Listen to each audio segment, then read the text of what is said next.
सूर्या की हत्या हुई, सबको दुख होगा, जो जिसके अंदर इंसानियत होगी दुख होगा।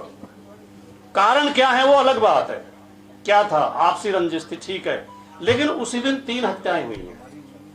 गाजियाबाद में एक और भी चिराग त्यागी की भी हत्या हुई। अब चिराग त्यागी की हत्या करने वाले का नाम कुछ और था, इसलिए उसे तो पुलिस जो पकड़ के वो मुस्कुराते हुए जेल जा रहा है, और उसकी सूर्या की हत्या करने वाले का नाम असद था, उसको जो गोली मार दी जाती है। अगर सूर्या की हत्या हुई है तो हत्या असद की भी हुई है, वो भी हत्या है। और अगर सरकार या पुलिस भेदभाव कर रही है तो कम से कम मीडिया को तो सच बोलने की हिम्मत करनी चाहिए, मीडिया को तो कहना चाहिए। ये जो उत्तर प्रदेश में चल रहा है, अभी डीजीपी ने पिछले दिनों प्रेस कॉन्फ्रेंस की और बताया कि योगी जी के 9 साल के शासन में 17,000 मुठभेड़ हुई हैं। मुठभेड़ का मतलब क्या है कि कोई गुंडा पुलिस के ऊपर गोली चलाए, पुलिस आत्मरक्षा में गोली चलाए, पुलिस को पहले गोली चलाने का अधिकार नहीं है, वो तो फिर हत्या हो जाएगी।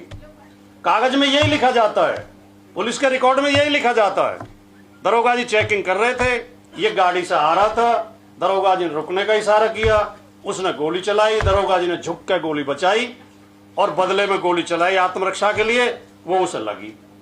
यही लैंग्वेज, सेट लैंग्वेज होती है सारे। मैंने तो क्राइम रिपोर्टिंग भी की है कुछ दिन जब मैं पत्रकारिता करता था। FIR की और गिरफ्तारी की एक ही वो होती है, सेट लैंग्वेज। जितनी भी पुलिस की गिरफ्तारी होती है, मुखबिर से सूचना मिली कि अपराधी फला जगह जाने वाला है, उठा के घर से लाते हैं, सबके सामने उठा के लाते हैं, कागज में लिखेंगे दरोगा जी वहां जो तलाश कर रहे थे वो गाड़ी में मिला, बस में, और उसे पकड़ के वहां से लाए। उसने भागने की कोशिश की, दरोगा जी ने दौड़ के पकड़ा, और दरोगा जी को पेट इतना निकला हुआ कि दरोगा जी 4 कदम नहीं दौड़ सकते, लेकिन कागज में लिखेंगे कि दरोगा जी और छरेरे लड़के को, 18 साल के लड़के को दौड़ के पकड़ा। तो यही मुठभेड़ का किस्सा है। पुलिस कह रही है, डीजीपी कह रहे हैं कि 17,000 मुठभेड़ हुई है। मैंने हिसाब लगाया, 5 मुठभेड़ रोजाना बैठती हैं। जिस प्रदेश में 5 गुंडे रोजाना पुलिस के ऊपर गोली चला रहे हो, उसे कानून का राज कहेंगे या जंगल राज कहेंगे? जंगल राज। इसका मतलब तो गुंडों के मन से पुलिस का भय खत्म हो गया है, पुलिस से कोई डर ही नहीं रहा। 5 पुलिस वालों को रोज गोली मार रहे हैं और आप कह रहे हो कानून का राज है। या तो तुम्हारा ये दावा गलत है, तुम्हारे आंकड़े गलत हैं, या तुम्हारी मुठभेड़ फर्जी है। इनमें से एक बात तो जरूर है, और इसकी जांच होनी चाहिए, और निश्चित तौर पे एक दिन आएगा जब इनकी जांच होगी। ऐसा नहीं है, जुल्म की जो उम्र है वो बहुत ज्यादा नहीं होती, जुल्म ज्यादा दिन नहीं चलता। अब इनकी आयु पूरी हो चुकी है, इनकी जांच होगी और जो दोषी लोग हैं वो जेल जाएंगे। लेकिन इसमें जो मीडिया का रोल है, हमारी मीडिया का, मैंने तो जब दिल्ली में जो दंगे हुए, उस दिल्ली दंगों के बाद मैंने एक लेख लिखा था, वो कई मैगजीन और अखबारों में भी छपा और सोशल मीडिया पे भी, और मैंने उसमें लिखा कि दिल्ली दंगों के जो असली आरोपी हैं, जो असली दोषी हैं, वो नोएडा फिल्म सिटी में बैठे हैं। ये जो रोजाना शाम को 5 बजे से 8 बजे तक जो आग उगलने का काम करते हैं उस पर टीवी चैनल पे, जिनका नाम है एंकर। ये एंकर जो है पत्रकार नहीं है, ये एक्टर हैं। ये वो करके क्या कहते हैं इसे, मेकअप वेकअप करके, टाई वाई लगा के और वो क्रीम पाउडर लगा के, और शाम को उस पे आते हैं कि उसके कैमरे के सामने खड़े होके और टीपी पे पढ़ते हैं जो टीपी पे लिखा होता है। उनसे कहने लगे टीपी हटा दी जाए तो वो 4 वाक्य नहीं बोल पाते। खैर, ऐसा करने वाले तो देश भी चला रहे हैं जो बिना टीपी के बोलते ही नहीं है। उनकी भी बेचारों की कुछ गलती नहीं है, जब देश में परंपरा ही ऐसी चल रही है।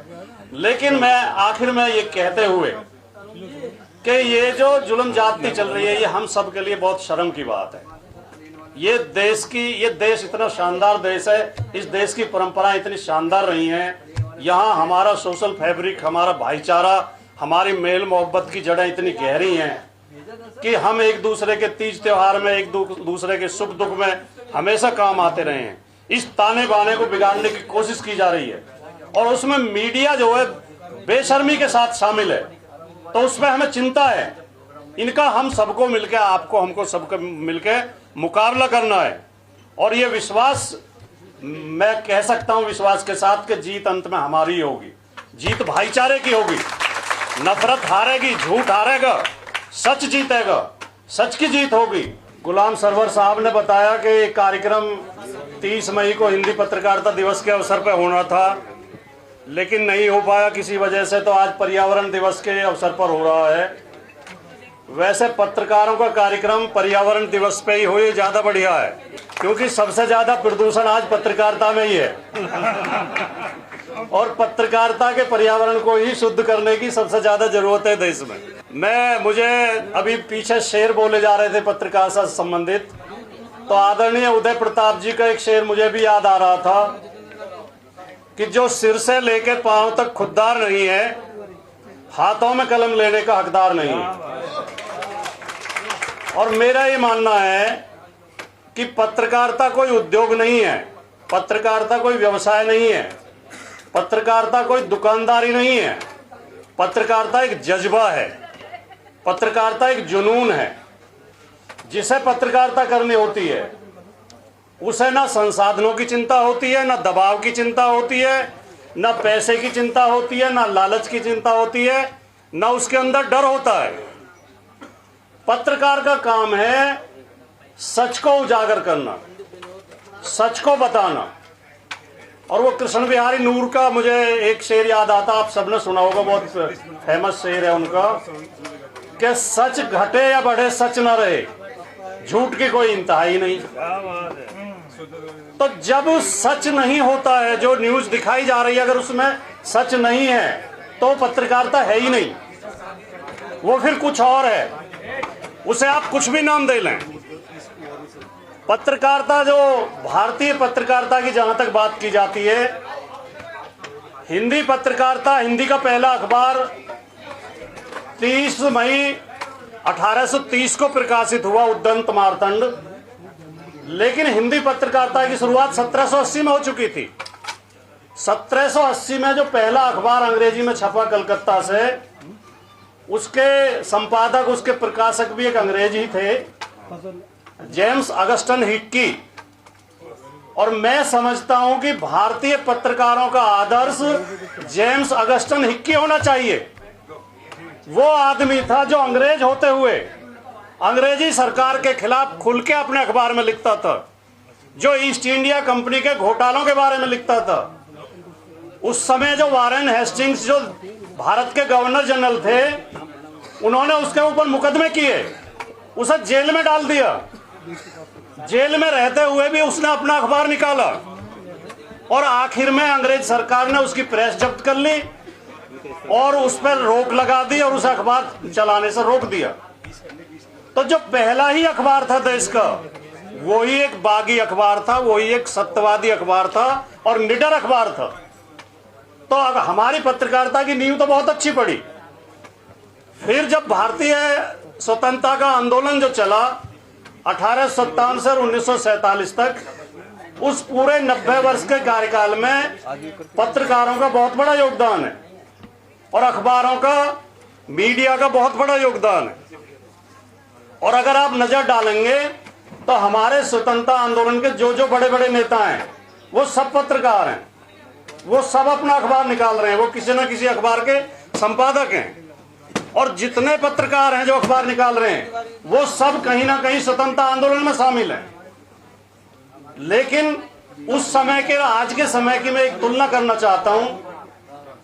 अभी गुलाम सरवर साहब कह रहे थे कि शायद राजकुमार भाटी का संबंध भी पत्रकारिता से है। मैं बाकायदा वेतनभोगी पत्रकार रहा हूं, मैंने अखबारों में नौकरी की है 1987 से 1995 तक 8 साल मैंने अखबारों में नौकरी की है और मैंने पत्रकारिता पढ़ी भी है और फिर कॉलेज में पढ़ाई भी है। मैं फिर कॉलेज में लेक्चर हो गया था, मैंने वहाँ 5 साल पढ़ाया। मैं हिंदी साहित्य पढ़ाता था, हिंदी साहित्य में 100 नंबर का एक पेपर हिंदी पत्रकारिता का भी होता है, तो उसमें मैंने पत्रकारिता का इतिहास पढ़ा। तो जो उस समय के बड़े बड़े अखबार थे, जिन्हें अंग्रेज नेशनल प्रेस कहते थे, राष्ट्रीय अखबार कहते थे, वो सब अंग्रेजी सरकार की जी हजूरी करते थे, उनके समर्थन में लिखते थे। और आजादी की लड़ाई कौन लड़ रहे थे? देश की जनता की आवाज कौन उठा रहा था? देश के आवाम की आवाज कौन उठा रहा था? अंग्रेजी सरकार के जुल्म जाति के खिलाफ कौन लिख रहा था? जो छोटे छोटे साप्ताहिक, पाक्षिक और वो छोटे छोटे अखबार निकालते थे 4-4 पेज के, 6-6 पेज के, खुद संपादक प्रेस में खड़े होकर छपवाते थे, फिर थैले में रख के बांट के आते थे। कोई 500 छपता था, कोई 1000 छपता था, कोई 2000 छपता था, और अंग्रेज सरकार उनके खिलाफ मुकदमे कर देती थी, संपादक को जेल भेज देती थी, मशीन जब्त कर लेती थी, जमानत करा के जेल से छूट के आते थे, फिर कर्जा लेते थे, जमीन बेचते थे, और दूसरे नाम से दूसरी प्रेस लगा के फिर अखबार शुरू कर देते थे। तो देश की आजादी की लड़ाई उन लोगों ने लड़ी, पत्रकारिता की लड़ाई उन लोगों ने लड़ी। आज भी हालत यही है। आज जो बड़े बड़े मीडिया चैनल्स हैं या मीडिया घराने हैं, जो मीडिया हाउस हैं, वो सब पूंजीपतियों के हैं, वो सब उद्योगपतियों के हैं। जो 100 करोड़ 500 करोड़ 1000 करोड़ रुपए लगा के उन्होंने ये मीडिया हाउस खड़े किए हैं। तो उनसे अगर हम ये उम्मीद करें कि वो हमारी बात कहेंगे, तो ये हमारी भी मूर्खता है। वो बात कहेंगे सरकार की, क्योंकि सरकार से उन्हें बड़े बड़े पैकेज मिलते हैं, सरकार उन्हें जमीन देती है, सरकार उन्हें लोन देती है, सरकार चैनल चलाने के लिए पैसा देती है। अगर आज सही मायने में पत्रकारिता आज भी कर रहे हैं, तो जो छोटे छोटे यूट्यूबर्स हैं, जो छोटे छोटे न्यूज पोर्टल चला रहे हैं, या छोटे छोटे अखबार वीकली अखबार निकाल रहे हैं, असली पत्रकारिता वही लोग कर रहे हैं। तो हमें हिम्मत नहीं हारनी है। हमें पत्रकारिता का दौर खराब है, ये बात सही है, लेकिन सच्चे पत्रकार भी देश में बहुत मौजूद हैं जो सच्ची पत्रकारिता कर रहे हैं। तो हम ये अपने आजादी के आंदोलन की लड़ाई के इतिहास से हम ये अनुभव से सीख सकते हैं, ये शिक्षा ले सकते हैं कि ये दौर गुजर जाएगा और जीत अंत में सत्य की ही होगी, झूठ की जीत नहीं होगी। अब लोगों ने वो चैनल देखने बंद कर दिए हैं। जिन चैनलों के बहुत ज्यादा व्यूअर्स होते थे, जिनकी टीआरपी बहुत ज्यादा होती थी, जब वो रोजाना झूठी परोसते हैं। अब देखिए, ऑपरेशन सिंदूर चला, भारत ने कुछ कार्रवाई की पाकिस्तान के अंदर, जब वो हमारे यहाँ कुछ आतंकवादियों ने हत्या कर दी थी, तो हमारे चैनल का जो चैनल थे वो क्या दिखा रहे थे? एक चैनल ने तो जाके कराची पे कब्जा कर लिया, एक ने, दूसरे ने लाहौर पे कब्जा कर लिया, मतलब आधे पाकिस्तान पे चैनलों ने कब्जा कर लिया।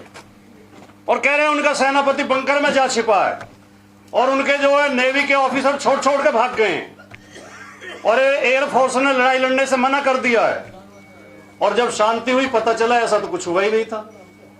तो ये काहे की पत्रकारिता, ये कौन सी पत्रकारिता? मैंने तो एक दिन एक जो एंकर उनमें बढ़ चढ़ के थी, अब नाम लेना ठीक नहीं है, फिर वो व्यक्तिगत वो मानी जाती है, वो बहुत बढ़ चढ़ के बता रही थी कि इतने पाकिस्तान पर कब्जा होगा, इतना कब्जा होगा। मैंने उसके शो में कहा, अभी चली ईरान की अमेरिका की लड़ाई, 40 दिन चली। तो मैंने कहा भाई, अमेरिका की मीडिया तो बहुत कमजोर है भारत की मीडिया के सामने। देखो, भारत की मीडिया ने 3 दिन में आधे पाकिस्तान पर कब्जा कर लिया था, और अमेरिका का एक चैनल 40 दिन में जरा से भी कब्जा नहीं कर पाया ईरान पे। तो वो शर्मिंदा सी तो हो गई, शर्मा आ गई वो, उसे लगा कि उनमें तो तू भी शामिल है। तो ये जो पत्रकारिता चल रही है, अभी गुलाम सरवर साहब कह रहे थे, देखिए ये जो बच्चे की दुखद मृत्यु हुई, हत्या हुई उसकी, और जो हमारे पत्रकार साथी यहाँ कम संसाधनों में अखबार निकाल रहे हैं, चैनल चला रहे हैं, उनके लिए एक शेर बोल के अपनी बात समाप्त करता हूं कि है नहीं शमशीर अपने हाथ में तो क्या हुआ, है नहीं शमशीर अपने हाथ में तो क्या हुआ, हम कलम से ही करेंगे कातिलों के सिर कलम।